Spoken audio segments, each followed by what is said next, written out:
Evangelho de Marcos, capítulo 6, verso de número 1. Antes de lermos, faça essa oração comigo. Diga: Senhor Jesus. Os simpatizantes podem ficar em silêncio, mas o crente cheio do Espírito Santo, repita novamente: Senhor Jesus. Senhor Jesus, que o Espírito de revelação, que o Espírito de sabedoria sejam plenos em meu entendimento e em meu espírito, agora e para sempre. Amém. Agora você vai fazer uma outra oração comigo, amém? Só que agora você vai fazer em hebraico, amém? Diga: Baruch Shem Kevod Malchuto Leolam Vaed. Mais uma vez: Baruch Shem Kevod Malchuto Leolam Vaed. El Melech Neman. Amém. Amém. Você acabou de dizer: bendito seja o nome cujo glorioso reino é eterno. Se você não aprender nada nesta noite, pelo menos você vai sair daqui falando hebraico. Amém. O texto diz assim: e partindo dali, chegou à sua pátria, e os seus discípulos o seguiram. E chegando o sábado, começou a ensinar na sinagoga. E muitos, ouvindo-o, se admiravam, dizendo: de onde lhe vêm estas coisas? E que sabedoria é esta que lhe foi dada? E como se fazem tais maravilhas com suas mãos? Não é este o carpinteiro, filho de Maria, e irmão de Tiago, e de José, e de Judas, e de Simão? E não estão aqui conosco suas irmãs? E escandalizavam-se nele. E Jesus lhes dizia: não há profeta sem honra, senão na sua pátria. Não há profeta sem honra, senão na sua pátria, entre os seus parentes e na sua casa. E não podia fazer ali nenhuma obra maravilhosa. E não podia fazer ali nenhuma obra maravilhosa. Quantos creem que Jesus é Deus? Você crê que Jesus é Deus? Irmãos, eu sei que você, como bom quadrangular, crê que Jesus é Deus. E eu sei disso porque eu me converti, eu aceitei a Jesus, eu recebi Jesus no meu coração como único e suficiente Salvador na igreja do Evangelho Quadrangular, na cidade de Sertãozinho. Então, eu me sinto em casa, pastor. Eu me converti na Quadrangular. Amém? E eu sei que você crê, como bom quadrangular, que Jesus é Deus. Jesus Cristo é o mesmo ontem, hoje e sempre. João 1 vai dizer: no princípio era o Verbo estava com Deus e o Verbo era Deus. Mas o texto bíblico vai dizer, no verso 5: e não podia fazer ali nenhuma obra maravilhosa, somente curou alguns poucos enfermos, impondo-lhes as mãos, e estava admirado da incredulidade deles, e percorreu algumas aldeias vizinhas, ensinando. Amém? Preste muita atenção. Jesus, como sendo Deus, e a Bíblia diz que Deus, Ele é todo poderoso. Alguns afirmam a expressão El Shaddai. Porém, entretanto, todavia, El Shaddai não significa Deus todo-poderoso, porque Shaddai é uma sigla, Shomer Daletot Israel, ou seja, o guardião das portas de Israel. E Shaddai, a palavra Shaddai é uma palavra, na verdade, de uma nação chamada Acádia, que significa montanha. Então, se você declarar El Shaddai, você está dizendo o Deus da montanha, ou o Deus que é guardião das portas de Israel. Mas o texto vai dizer que Ele criou todas as coisas e Ele tem todo o poder, e tudo que Ele fez porque Ele apraz. Ou seja, de fato Deus é todo poderoso. E uma vez que entendemos que Deus é todo poderoso, também vem com esse entendimento que Deus não é limitado, Deus não se limita a nada nem ninguém. Deus habita no tempo Kairos, no tempo da eternidade. Salmo 90, verso 2 vai dizer: antes que os montes se formassem, antes que o mundo fosse criado, de eternidade a eternidade, tu és Deus. Então Deus não se limita a tempo e espaço, porque Ele é eterno, e o tempo habita dentro de Deus. Não é Deus que habita no tempo, mas o tempo que habita dentro de Deus. Interessante que esse Jesus, voltando para Nazaré, ele vai para a sinagoga e começa a pregar. E quando ele está pregando na sinagoga, como todo bom rabino, como Jesus era rabino, como todo bom rabino, ele não apenas prega, mas ensina. Mas o ensino de Jesus era tão profundo, o ensino de Jesus era tão poderoso, era tão amplo, era tão perturbador para as mentes limitadas, que eles então começaram a exclamar: de onde veio tanta sabedoria? Como ele consegue fazer tais coisas? Mas o que é mais intrigante, eles vão dizer: não é este o filho do carpinteiro? Não é este o filho de Maria? Não estão aqui os irmãos dele? Tiago, Judas, estão aqui? As irmãs dele não são essas aqui que estão aqui também? Como que ele está fazendo tudo isso? É como se uma pessoa que não tem cargo, alguém do nosso meio que não tem título algum, não tem cargo algum, se levantasse e tomasse a oportunidade do microfone e começasse a pregar coisas maravilhosas e começasse a operar milagres, e aí alguém vai dizer: peraí, não é esse aí o filho da Dona Maria? Ele não é o filho do seu Zé? Ah, os irmãos deles aqui, as irmãs estão ali. Como que ele consegue fazer essas coisas?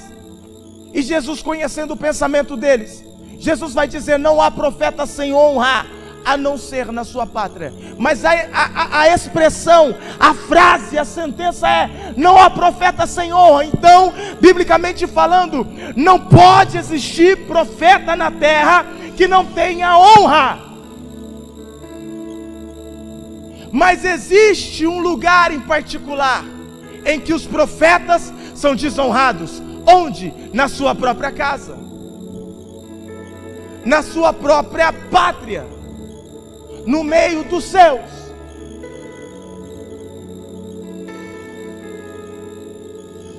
Imagine, por exemplo, eu sou ascendente direto de africano, de escravo. Meu tataravô foi vendido como escravo na cidade de Boa Esperança, Minas Gerais. Eu sou filho de mineiro, por isso eu gosto de café e pão de queijo. Se um dia você me chamar para tomar um café na tua casa, que tenha café e pão de queijo, você pode fazer um banquete tendo café e pão de queijo. Eu vou glorificar a Deus de pé. Posso ouvir um amém? Pastora, ninguém vai me chamar para tomar café. Misericórdia. O profeta já está começando sem honra. Meu Deus. Brincadeira. Queridos, mas suponhamos que há 3 meses atrás a pastora e o pastor começassem a divulgar assim: virá um conferencista internacional, africano, que cura, faz maravilhas, impõe as mãos, expulsa demônio, levanta cadeirante, faz cego enxergar, faz surdo ouvir, ungido. E aí, de 3 meses para cá, ela começa a anunciar todos os cultos, mídias sociais, na cidade. Aí chega aqui, o grande africano Kleber Malaquias. Eu te garanto que não teria lugar para sentar. E aí, de repente, eu falasse 3, 4 versículos apenas e começasse então com os cadeirantes. E pegaria o primeiro cadeirante, colocava a mão sobre ele e diria: em nome de Jesus, levanta e anda. Então aquele homem começaria a se levantar. Pegaria todo e qualquer tipo de enfermidade e declararia: em nome de Jesus, seja curado. E assim faria um grande movimento. No final, geralmente é assim: as pessoas vão até o profeta, faz uma oração por mim. Eu conheço uma pessoa que está doente. Eu queria que você orasse. Deixa eu tirar uma foto com você. Deixa eu fazer isso. E quer conversar, quer pegar na mão e tudo mais. E aí, o mês inteiro, sabe qual é o assunto na igreja? O africano que veio. Graças a Deus pelo africano. Graças a Deus pelo pastor. Graças a Deus pelo profeta que veio. E todo mundo só fala nisso. E onde está o erro? Todo mundo lembra da picanha que comeu, se esquecendo do arroz com feijão que a vida inteira comeu, cedido pelos pastores locais. Então, qual é o erro da igreja? A vida inteira honrando os profetas de fora, honrando os pastores de fora. Mas quem é, irmão, que está salvando o teu casamento, que ora por você dia e noite, que cuida da tua vida, que te visita, são os pastores de casa. Então são eles que precisam ser honrados, porque são eles que vão na tua casa, são eles que oram por você, são eles que te ensinam a semana inteira. Para quê? Para vir um de fora e você ficar o mês inteiro honrando ele. Isso eu posso falar, porque eu sou pastor local, eu tenho discípulos, eu tenho ovelhas, eu sei do que eu estou falando. Então o mês inteiro, pastora, só se fala do africano, ou de qualquer outro. Não, porque o fulano é que é bom, a palavra do outro é que marcou a minha vida. Mas são eles que toda semana estão te abraçando, estão impondo as mãos sobre você, estão declarando bênção sobre a tua vida. São eles que o ano inteiro estão destravando coisas na tua vida. Aí você pode dizer: mas pastor, é que com eles a gente não viu o que o africano fez. É muito simples. É porque o profeta da casa não tem honra, porque se tivesse, aconteceria. E eu vou te provar na Bíblia. Olha o texto, verso número 4. E Jesus lhes dizia: não há profeta sem honra, senão na sua pátria, entre os seus parentes e na sua casa. E não podia fazer ali nenhuma obra maravilhosa.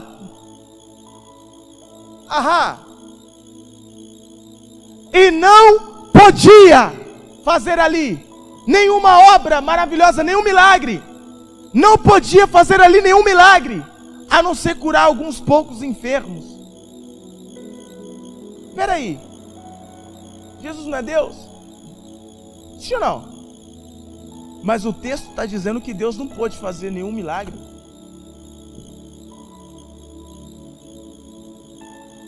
Vocês estão comigo? Vocês estão lendo o mesmo que eu estou lendo? Vocês estão lendo que Deus não pôde operar milagre? É isso mesmo? É isso que nós lemos? Pastor Jackson, ou será que é só na minha Bíblia que está diferente? Ou será que o telão está mentindo? Quem está aí? E não podia fazer ali nenhum milagre. Na minha tradução, nenhuma obra maravilhosa.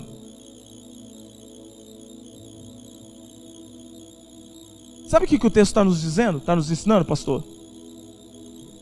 Pastora. Só existe uma coisa que impede Deus de fazer algo, ainda que Ele queira. Diga o quê? Desonra.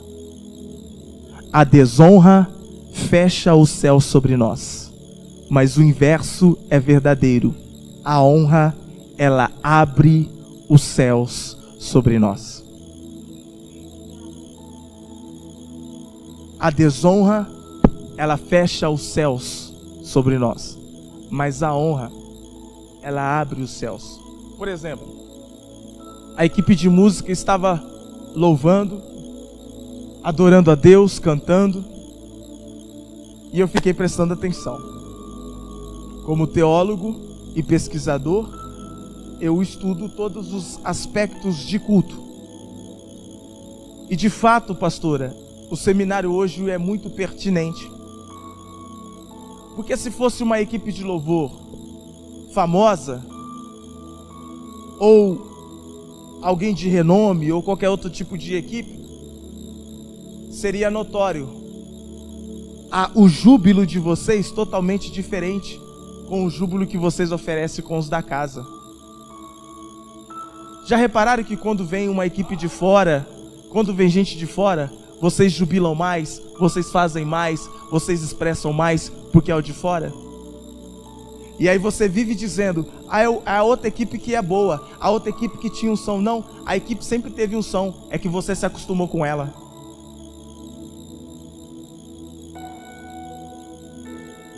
Quantos estão conseguindo entender?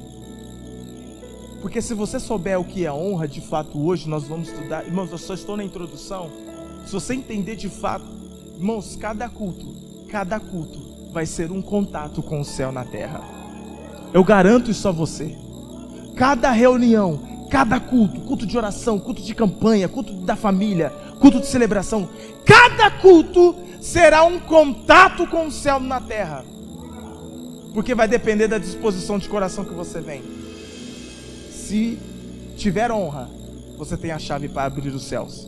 Mas se vier com a desonra, você vai fechar os céus sobre você. Lembrando que quando nós falamos de céus, existem janelas, portas e portais. Diga céus, tem janelas, portas e portais. Por exemplo, Apocalipse 4 vai dizer que João olha para o céu e fala assim: eis que vi, uma porta foi aberta para mim no céu. Então no céu tem portas. Malaquias 3 vai falar: se eu não vos abrir as janelas dos céus. Nos céus também tem janelas.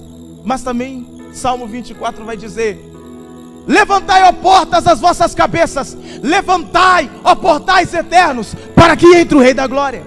Nos céus tem portais, janelas, portas e portais.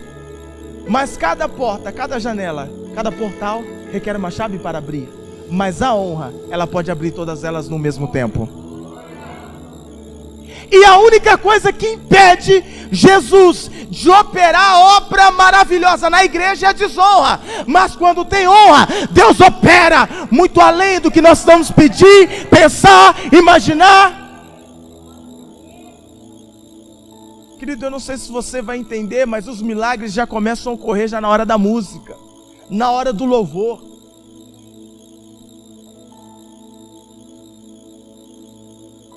Quando o ministro disse: aplauda o Senhor com toda a sua força.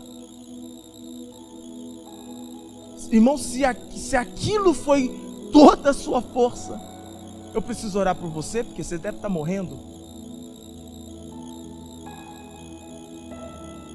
Mas sabe por que você não leva em consideração o aplauda ao Senhor com toda a força? Porque foi o ministro que você vê a semana inteira. Mas se fosse o fulano de tal, sabe, da Austrália, irmão, você ia bater até quebrar os dedos. Ia estar batendo palma até agora. Está conseguindo entender? Eu estou querendo te mostrar que Deus não está fazendo muito mais. Não é porque Ele deixou de ser Deus, e não é porque a igreja não tem unção, é porque você parou de honrar. Só isso. Depois no final eu quero pedir a equipe de música novamente. Irmãos, eu quero sair daqui hoje carregado. O pastor Jackson me pega no colo e me leva, porque eu quero ser impactado com o som de Deus. Amém? Então, quando nós entendemos o princípio da honra, nós então começamos a perceber que a honra, ela se dá início com um reconhecimento. Com um reconhecimento. Por quê? Olha como começa a desonra. Ah, mas não é o filho da Dona Maria? O que está falando? Não é o carpinteiro, o filho de Maria? Ah, o filho da irmã da Dona Maria. Ah, o filho do seu Zé. Como é que ele está fazendo uns trem desses? Não importa quem está fazendo. O que importa é a honra que você vai dar à ação do ministro ou da ministra. Porque quando existe um ambiente de honra, os céus ficam abertos, a atmosfera fica profética. E tudo que se diz numa atmosfera profética vira profecia. O que nós vamos fazer hoje é criar um ambiente profético, para que tudo que nós dissermos se torne profecia. E a partir de hoje, então, você começa a viver um 2018 extraordinário. Se você não viveu até aqui, 2018, deixa eu te dizer, é o ano do extraordinário. Quantos estão entendendo?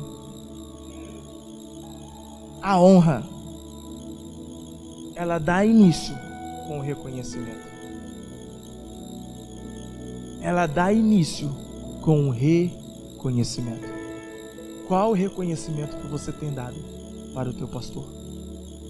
Qual é o reconhecimento? Qual é a honra que você tem dado aos teus pastores? Porque quando você honra o da casa, quando você honra o pastor da casa, irmãos, tudo que ele declarar na tua vida, você não tem noção. E eu estou te mostrando na Bíblia, quando você desonra, ainda que Deus queira fazer na tua vida, Ele não pode, porque a desonra fecha o céu sobre a tua vida. Entenda isso de uma vez por todas. Mude de mente, mude de atitude e viva o melhor dessa terra. Está conseguindo entender? Está entendendo mesmo? De verdade? Abre em 1 Reis 17. 1 Reis capítulo 17.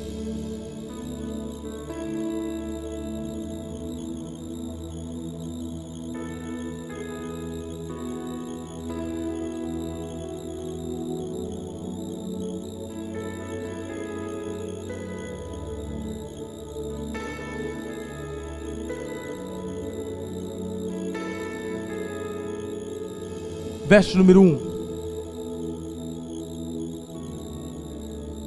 Então Elias, o tisbita, dos moradores de Gileade, disse a Acabe: viva o Senhor Deus de Israel, perante cuja face estou, que nestes anos nem orvalho nem chuva haverá, senão segundo a minha palavra.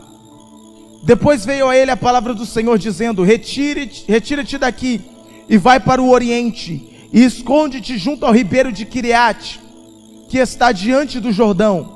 E há de ser que beberás do ribeiro, e eu tenho ordenado aos corvos que ali te sustentem. Olha o que Deus está falando. Eu tenho ordenado para que os corvos te sustentem.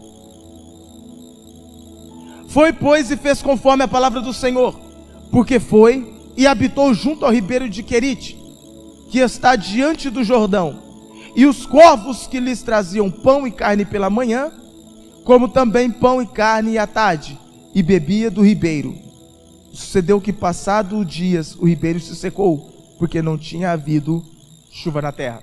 Presta atenção. Não tinha chuva na terra. Deus então diz para o profeta Elias: vai para o ribeiro de Querite, e ali eu já tenho ordenado os corvos para que te alimentem. Acontece, ele vai e obedece a Deus. Só tem um detalhe: se você não precisa ser biólogo para entender e para saber que corvo é da mesma família que o urubu. Então o corvo nada mais é que um urubu em miniatura. A diferença é que o corvo, ele se alimenta também de frutas e sementes, mas também de carne podre, assim como o urubu faz em todo o tempo. Agora preste atenção. Deus disse para Elias: eu tenho ordenado que os corvos te alimentem. Imagina então, Elias com sede, ele sai da caverna, vai para o ribeiro, toma água, e aí dá aquele ronco no estômago e fala: meu Deus, eu já estou com fome. De repente vem um corvo e traz no bico pão e carne. Aí está lá o pão e o outro traz um pedaço de carne. E aí o corvo vai embora. Imagine se Elias ficasse pensando: cara, é um corvo. De onde ele pegou essa carne? Onde é que ele achou esse pão? Eu acho que eu não vou comer esse trem não. Não dá. Mas Deus disse: eu tenho ordenado os corvos que te alimentam. Sabe qual é o nosso problema? A gente fica vendo o urubu que traz a comida e se esquece que a comida quem mandou foi Deus.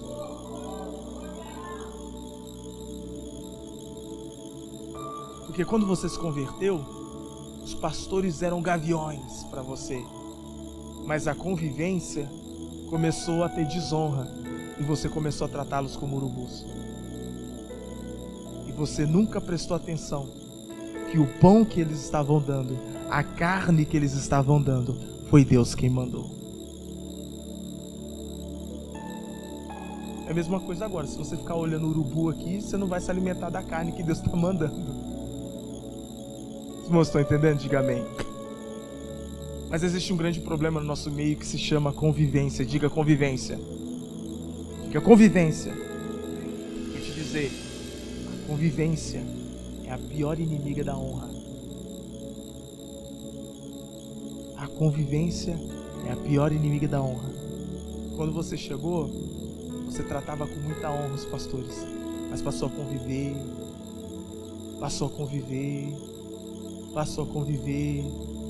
aí começou a ver os defeitos, começou a ver as limitações, começou a dar tapinha informal nas costas, e aí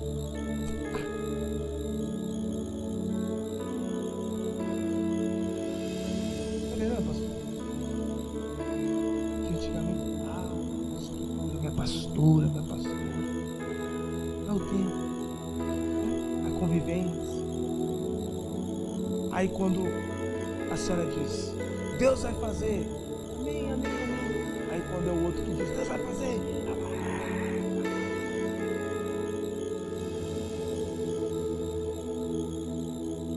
vocês estão conseguindo entender? Vocês estão prestando atenção? Deus é quem manda o alimento, mas Deus também escolhe o meio de transporte.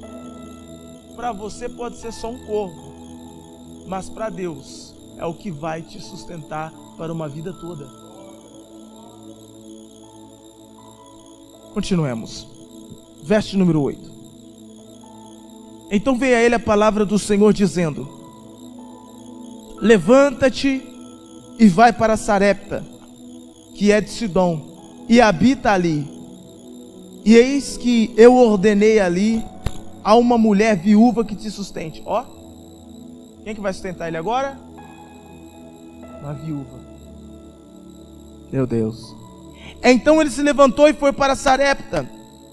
E chegando à porta da cidade, eis que estava ali uma mulher viúva apanhando lenha.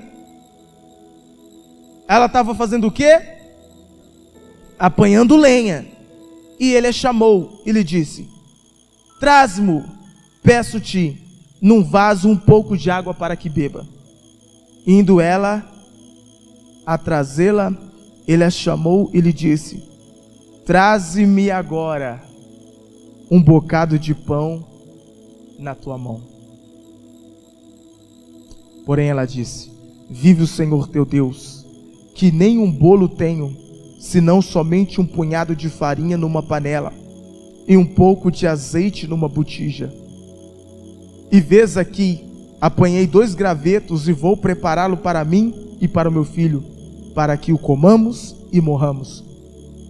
E Elias lhe disse: não temas, vai, faze conforme a tua palavra, porém faze dele primeiro para mim um bolo pequeno e traze-mo aqui. e depois farás para ti e para o teu filho. Presta atenção. O texto é tão profético, é tão tremendo, que quando nós falamos de honra, agora nós vamos entrar um pouco na prática. Presta atenção. Imagine você, do pastor Célio, ali. Imagine, vou pegar o pastor como exemplo. Eu sou o viúvo. E aí eu estou tendo necessidade. Tô assim, mal das pernas mesmo. E aí, eu me encontro com o pastor Célio. E aí o pastor fala assim: varão, me traz um pouco de água. Não, água eu tenho. Vou lá, pego uma água, dou para ele, aí ele toma. Aí ele fala assim: varão, me traz um pão também para eu comer. Eu falo assim: pastor, não dá não. Rapaz, só tem um pouquinho de farinha, só tem um pouquinho de azeite. Eu vou fazer um pão aí, um bolo aí, vou comer, dar pro filho. Aí nós vamos morrer, não tem mais nada não. Aí o pastor fala assim: tudo bem, faz isso que você está falando, mas faz primeiro para mim, depois você faz para você e pro teu filho. Eu te garanto que se alguém visse essa cena, ia falar assim: aquele pastor Célio é um mercenário, é um bandido, ele não tem dó, não tem pena, tá vendo que o camarada tá mal das penas, e ainda tá pedindo para fazer primeiro para ele. Esse pastor é maluco. Irmão, aí vocês vão fazer fake no Face, vai denegrir, falar, e acabou a igreja. Esse pastor é doido, ele é maluco, ele é do diabo. É isso que provavelmente muitos iriam dizer. Mas a honra, ela nasce nesse momento, no reconhecimento que eu estou disposto a fazer primeiro para o profeta, e por meio do profeta, a chave de Deus para abrir janelas, portas e portais, porque através disso eu vou então poder viver as coisas extraordinárias de Deus. E olha o que diz o texto. Verso 14: porque assim diz o Senhor Deus de Israel: a farinha da panela não se acabará, e o azeite da botija não faltará, até ao dia em que o Senhor dê a chuva sobre a terra. Ele está dizendo: olha, você só tem isso, mas faça para mim primeiro, porque assim diz o Senhor: não vai faltar farinha e não vai faltar azeite. Por quê? Por causa da honra. Por causa da honra. A pergunta que eu faço aqui é: o quanto vocês têm honrado os pastores?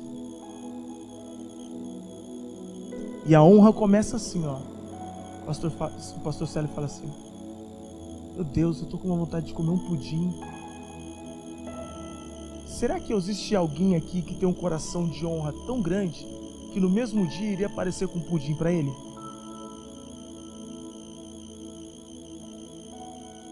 Quem está conseguindo entender? Porque esse que faz é o que vive a obra maravilhosa. É certo que falar de honra numa sociedade de tremenda desonra é até um pouco complicado, porque estamos acostumados a ver tanta desonra no meio da igreja, que quando a gente lê textos como esses, você fala assim: rapaz, esse negócio não existe. Existe sim, é porque alguns se esqueceram de praticar.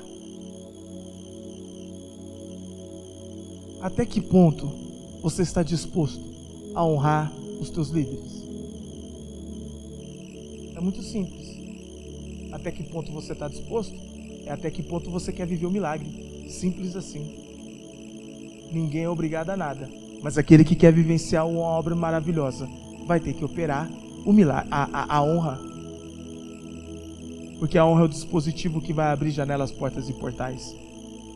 Quantos estão conseguindo entender? Diga amém. Quantos estão conseguindo entender? Diga amém. Quantos vão começar a praticar a honra neste lugar? Vai mesmo?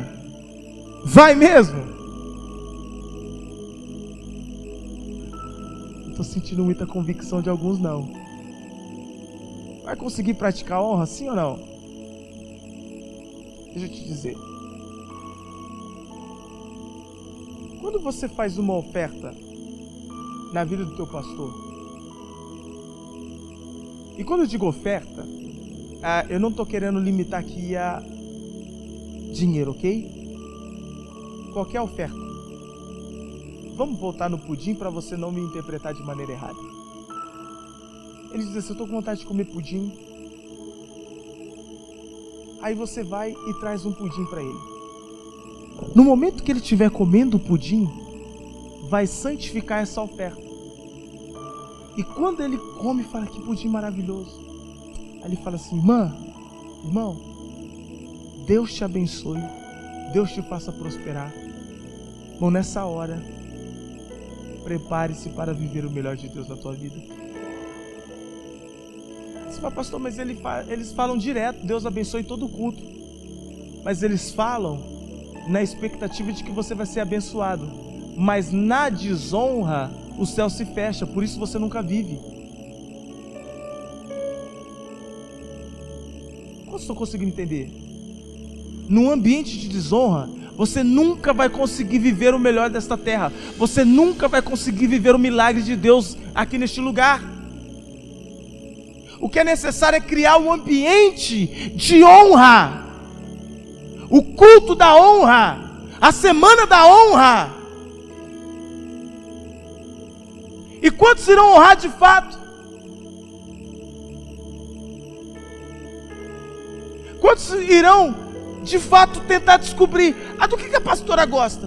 Como eu posso alegrar o coração dela? Como eu posso alegrar o coração do pastor? Porque talvez você não leu na Bíblia, mas deixa eu te dizer, quando o pastor está entristecido com a igreja atrai maldição sobre si.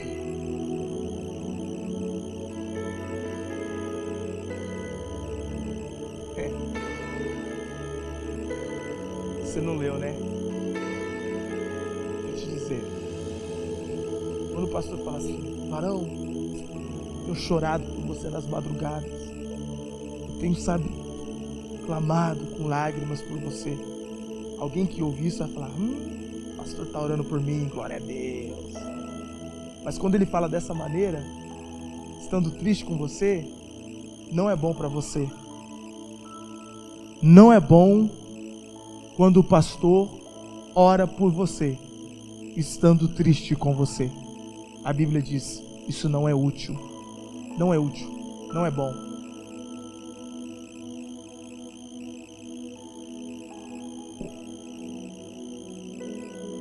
Sabe o que nós vamos precisar fazer?